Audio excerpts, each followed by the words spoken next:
Well, hello there. It is Michael Dominichetti, and I am putting this video out there to talk about setting goals. And I came across this. Thank you to Zig Ziglar for putting this out there and his team of people about how to set goals. They've actually created a formula, a 7-step formula for setting goals. And, we've heard over the years the whole idea of having SMART goals, right? Being specific, measurable, action-oriented, time-bound, and utilizing that to set your goals. And I think that is fantastic. And I really do try to adhere to that when I'm setting my goals. And yet there's still something falling short within that moniker of using SMART goals. And I found this recently from Zig Ziglar, and I think it's a really excellent tool for setting your goals, to really drill down to not only how to make a goal and how to stick to it, but the reason behind why you're setting that goal in the first place. And that can be something that really helps keep you on track and propel you forward as you move through time and stay connected to the goal. So step number 1 is identifying the goal. And it seems like an easy thing, like, my goal is to lose 20 pounds or 50 pounds or whatever the number is. It sounds like an easy thing. However, the way that we identify the goal and we bring it back to our forethought, it impacts how we reach that goal. So for example, and I'll use the weight loss as an example throughout this, because I think it's a goal that a lot of people have, whether it's eating healthy or becoming stronger or losing weight, whatever it is. So for example, if the goal is to lose 20 pounds, it's, I'm going to lose 20 pounds. However, you need to make it a lot more specific than that. And what they mean by that is, instead of saying, I want to lose 20 pounds, say, I would like to weigh 185 pounds, not lose 20 pounds. So what's the difference? Well, the difference is you start to create a mental picture in your brain of what that looks like when you are living the life at 185 pounds. So putting that goal into present tense as well is also very helpful to say, hi, I'm Michael and I weigh 185 pounds and this is what my life looks like when I weigh 185 pounds. It's a very different thing versus I need to lose 20 pounds. Just mentally, right off the top, you're now envisioning what you look like, what your clothes fit like, what, your meals look like, what your life looks like at 185 pounds versus the current weight. Step number 2 is, what is the benefit that I will receive when I reach my goal? And I think this is the difference between the way most people set goals and what they're suggesting here in this process. Having that connection of why you're doing this in the first place is a huge differentiator. So for example, going back to the health goal, the benefit could be, I want my clothes to fit better. My clothes are going to be cheaper if I buy them because they're not at a different size. So there's another benefit to it. For me, being able to keep up to my kids because my kids are teenagers is also a huge benefit. Being able to show my kids what a healthy lifestyle looks like, another big benefit for me. Having more energy, bringing more energy to my work.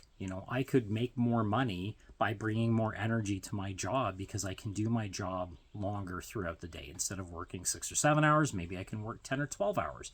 So there's all these benefits that I will receive by attaining my goal. And this is a very key differentiator in the way a lot of people set goals, because a lot of times when people set goals, immediately they think, well, I want to lose weight, but I really love ice cream. So they're already jumping to the objections.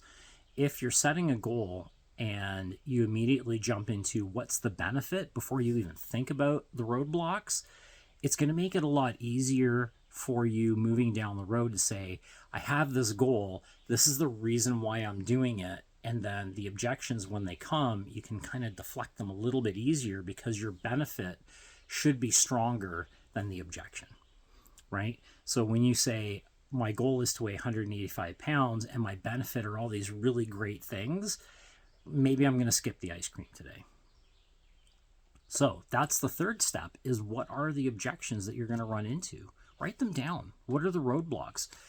If again, the goal is something that is health based, what things are getting in the way of that? Is it setting your alarm clock 15 minutes earlier, 30 minutes earlier, so that you can get out the door and have a healthy breakfast rather than just, shoveling in some Pop Tarts or whatever because you're in too much of a rush? Maybe it's waking up an hour earlier so you can go for a 30-minute walk every morning and get your steps in every day. What are those things that are standing in your way from achieving the goal? Number 4 is, what skills or tools or knowledge do you need to be able to attain that? So again, going back to the health goal, maybe it is you need a treadmill to walk on, or you need a gym membership, or you need a comfy pair of shoes to go on those walks. Whatever it is, what things do you need skill-wise or tool-wise to be able to do the daily things in order to achieve your goal? Number 5, what people do you need to get on board? Maybe it's you need to hire a trainer or a nutritionist, or just tell your goal to the people that are going to support you, not the naysayers. Don't tell those people, because they're just going to be like, oh, you already look fine, don't worry about it. Why do you want to lose the weight? That's not healthy to be so thin. All those kinds of things. Get those people out of the way and get connected with the people that have the same kind of mission and vision, and they are going in the same direction as you. That is important. Get those people on board, because they're going to be there to help you when things get tough. The next thing is you got to get into action, right? Step number 6 is nothing is going to happen until you do something. And I don't care if it's a health goal. I don't care if it's a goal for your business. It could be a spiritual goal. It could be a relationship goal that you have. Nothing is going to happen without the action. You have to figure out what the action steps are, the physical things that you need to do to achieve your goal. Write them down. You've got to get moving. You got to have a deadline, right? Step 7 is having a deadline, and make it a realistic one too. So for example, if the goal is to lose 20 pounds or get to 185 pounds, which is 20 pounds away, maybe it's a pound a week. So this goal is going to take you about 5 months to accomplish. Don't make it so that I'm going to lose 20 pounds in a month. Like, that's not going to happen. That's not realistic. So you're setting yourself up for failure.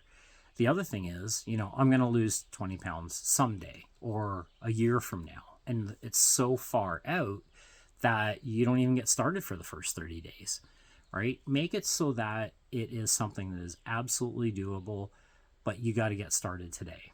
I think that's a very important part of it. So a couple of things about setting goals this way. My perspective is, when you do step number 2 and you set goals and you identify the benefits of achieving that goal, that can help you with your why, right? And this is something that I struggle with a lot, is figuring out, why do I do the things that I do? Why do I want to do these things? Why do I want to achieve that goal? Again, I want to be healthy for my family. I want to be healthy for my kids. I want to be healthy so I can keep up with my kids. I want to show my kids what a healthy lifestyle looks like so they can adopt those patterns and those goals. So that's a big why for me. And when you run into those challenges through the day where you're like, oh, I'm running behind, I'm just going to go stop at the fast food place and scarf down a burger and fries. No, this is not in alignment with my goal. This is not setting a good example for my family. So I'm not going to do that. The other thing is, when you have a good goal, a properly set goal, it creates hope. And when you have hope for the future, there is power in the present. And what that means is, when you identify that you've got these really great things that you are working towards, and these really big things that you're looking to accomplish in your life, then it gets you out of bed every day with passion and with purpose. And that's the power of goals, and properly setting goals and having a formula to set really fantastic goals for your life. So that's my take on the 7-step formula for setting goals.